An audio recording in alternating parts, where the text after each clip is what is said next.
Israël a donné beaucoup. Israël est vraiment le phare des nations à ce niveau-là en ce qui concerne, on a été les pionniers de la vaccination, les pionniers du booster, du rappel, etc. Et bon, je crois que là, on va leur renvoyer la monnaie et leur dire, écoutez, nous, on va attendre de voir ce qui va se passer chez vous.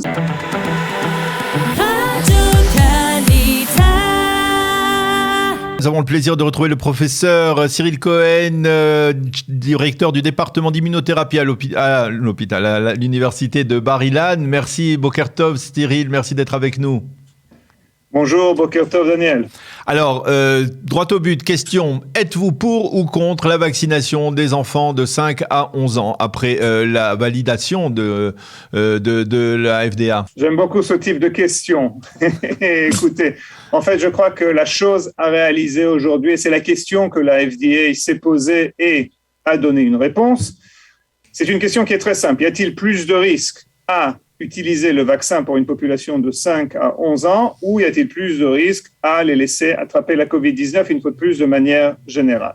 Selon les données qui ont été fournies, et j'ai aussi quelques réserves, mais selon les données qui ont été fournies, il n'y a personne qui a opposé justement cette décision, 17 pour une abstention. Le vaccin a l'air évidemment plus sûr pour les enfants de 5 à 11 ans que à attraper la COVID-19. Basé sur cela, une fois de plus, et je disais que j'avais des réserves parce que, une fois de plus, ça a été testé sur à peu près 3000 enfants. On sait qu'il y a des données ou des effets qui pourraient apparaître seulement à partir d'une certaine fréquence, c'est-à-dire 1 sur 6000, 1 sur 10 000, que vous ne pouvez pas détecter. Ça a été discuté pendant ce panel, cette discussion d'à peu près 7 heures à la FDA, que j'ai suivi du début jusqu'à la fin parce que c'était très important et très intéressant. Donc, en prenant en compte tout cela, ce que l'on peut dire, c'est que selon les résultats qui ont été présentés, oui, le vaccin a l'air plus sûr et ça a été la décision de la FDA. Moi, ce que j'attends, je vous le dis sincèrement, vu que c'est une question qui est importante et qu'on veut tous protéger nos enfants, que ce soit pour ou contre la vaccination, je crois que tout le monde est d'accord. Ce que j'attends, moi, c'est de voir avoir un peu plus de recul, surtout sur une population qui est plus large. Et vu que ça va commencer apparemment aux États-Unis, on attend aussi de voir ces résultats là-bas.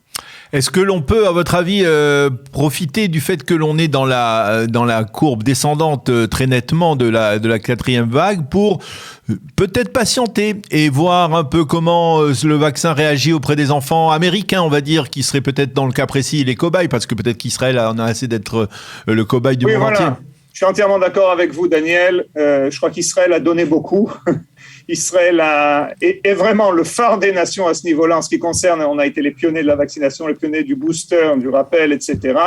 Je me souviens de cette intervention d'Anthony Fauci qui a dit on va attendre de voir ce qui va se passer en Israël pour les soldats et puis après pour le booster, pour le rappel. Mmh. Puis nous, on va décider. Je crois que là, on va leur renvoyer la monnaie et leur dire écoutez, nous, on va attendre de voir ce qui va se passer chez vous. C'est pas une question, je veux dire, de manière générale, on ne pense pas que le vaccin est problématique aussi pour les enfants de 5 à 11 ans selon les données qu'on vient de voir. Une fois de plus, c'est un petit échantillon, mais c'est quand même un échantillon qui est tangible.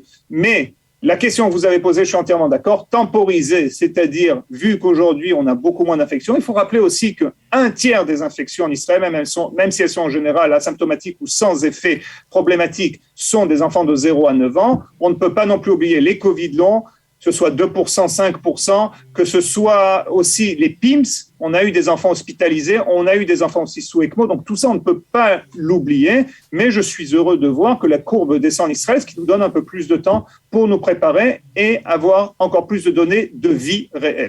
Alors, je voudrais profiter du fait que vous avez suivi justement ce débat de la FDA, pour nous expliquer un peu comment ça se passe, parce que est-ce qu'on est dans le mode de pensée unique de la part chez les experts, parce que 17 voix en faveur et pas une abstention et pas d'opposition, ça peut le laisser penser. Mais, et puis, est-ce que ce que disent les Américains, est-ce que ce sont tous des experts américains, et est-ce que ce que disent les Américains, c'est Torah Missinaï, comme on dit?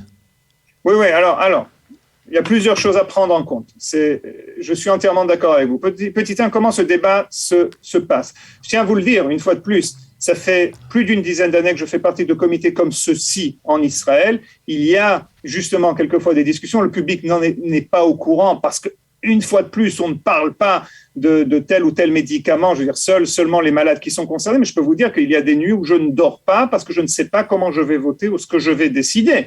D'un côté, juste pour vous expliquer la problématique, peut-être que vous avez un traitement qui pourra sauver une personne. D'un autre côté, peut-être qu'elle pourra raccourcir sa vie. De l'autre côté, on n'a pas suffisamment de données. Est-ce que je vais donner moi, je vous dis ma propre expérience. Je vous parle de ma propre expérience. Est-ce que je vais voter pour ça pour 10 patients, mais peut-être que si j'avais voté pour 20 patients, je pourrais en sauver plus. Mais d'un autre côté, parce que je vais mettre en danger plus de patients, c'est un gros problème au niveau éthique et moral. Et on ne s'y habitue pas. Je vous le dis de mon expérience personnelle. Maintenant, à la FDA, pareil, comment ça se passe? Et le gros avantage qu'il y a, c'est que tout le monde pouvait voir ce débat, et j'espère qu'ici aussi, ça sera la même chose.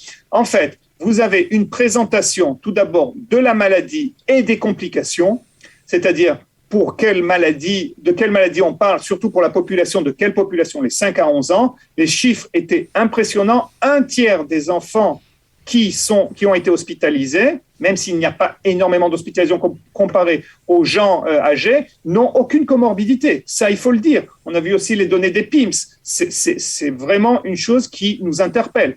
Donc, vous avez la présentation de la maladie. Petit 2, l'analyse et la présentation par la compagnie. Pfizer nous a montré les résultats. Petit 3, vous avez la présentation des données de Pfizer, BioNTech par la FDA et leur interprétation. Petit 4, les modèles.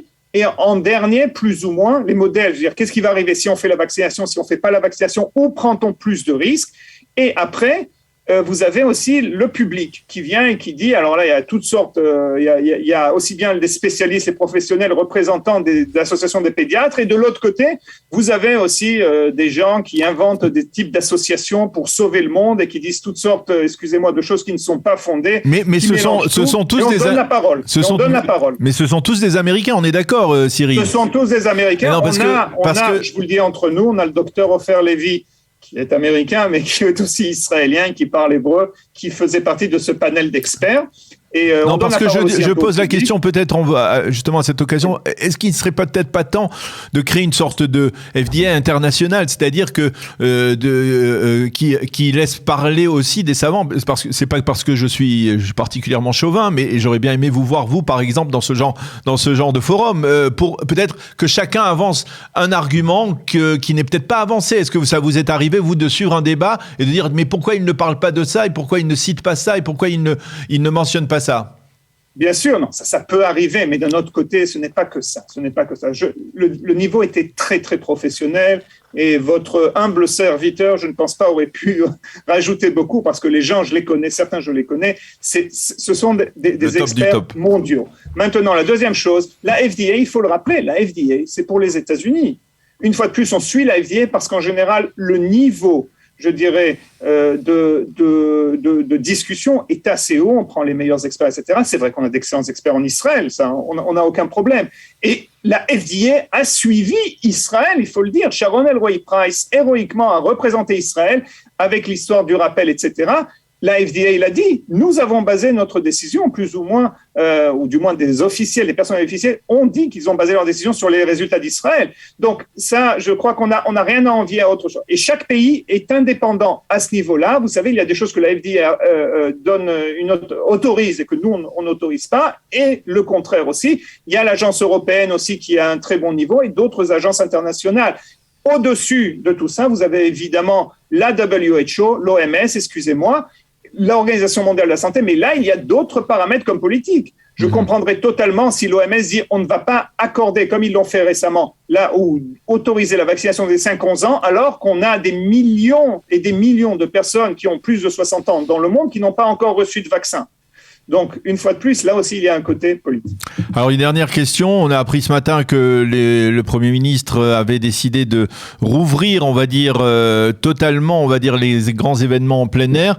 Est-ce qu'il y a, à votre avis, encore des mesures restrictives à prendre pour éviter que l'on retombe dans une cinquième vague ? Oui, je crois qu'une des choses les plus importantes, et ça, on s'accorde beaucoup, beaucoup d'experts, on s'accorde pour le dire, et on l'a dit plusieurs fois, c'est le contrôle des frontières. C'est tester, par exemple, les gens qui reviennent en Israël quelques jours après qu'ils aient atterri. Parce qu'en fait, nous savons très bien que dans une